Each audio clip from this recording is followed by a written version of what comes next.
Adopté. Nous passons à l'article additionnel après l'article 4A avec un amendement numéro 274 qui nous est présenté par Madame Maréchal Le Pen et Monsieur Collard. Oui, Monsieur le Président, Madame la Ministre, chers collègues, l'amendement que je présente avec Monsieur Collard a pour objet d'inscrire le principe de priorité nationale et subsidiairement de priorité européenne dans les grands principes de la politique du logement social. Il ne s'agit pas ici d'exclure les étrangers, mais de faire en sorte qu'un ordre de priorité soit donné dans des modalités d'attribution, commençant logiquement par les nationaux, surtout en période de crise.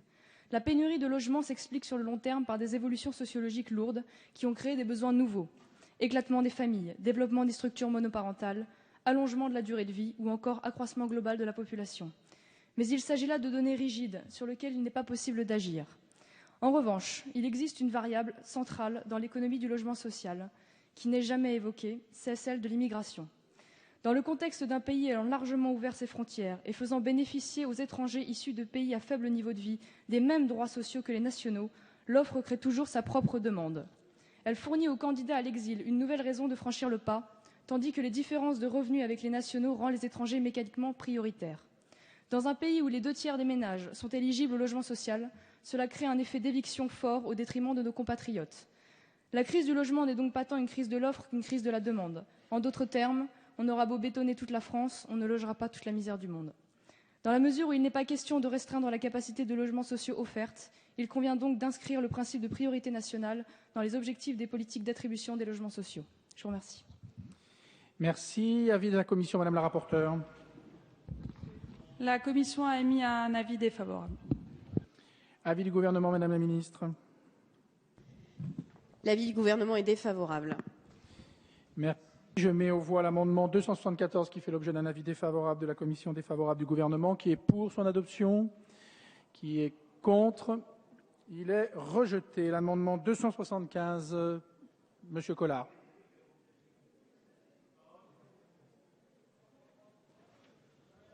Monsieur le Président, mes très chers collègues, j'ai l'honneur de présenter l'amendement suivant.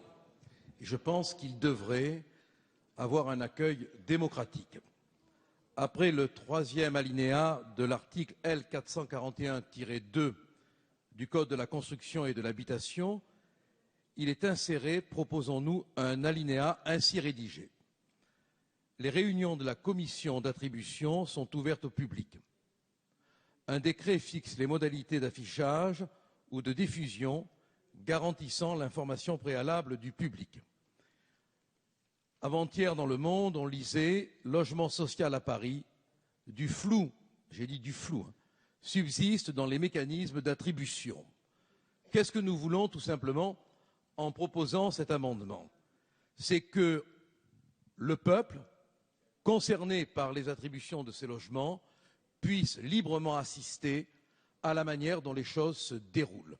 Ce que nous voulons, c'est que, grâce à vous, dans un esprit démocratique, on puisse ouvrir les portes de la commission d'attribution afin que les intéressés puissent voir comment les choses se passent, qu'il n'y a pas de combine, qu'il n'y a pas de petit trafic, qu'il n'y a pas de clientélisme, qu'il n'y a pas de favoritisme.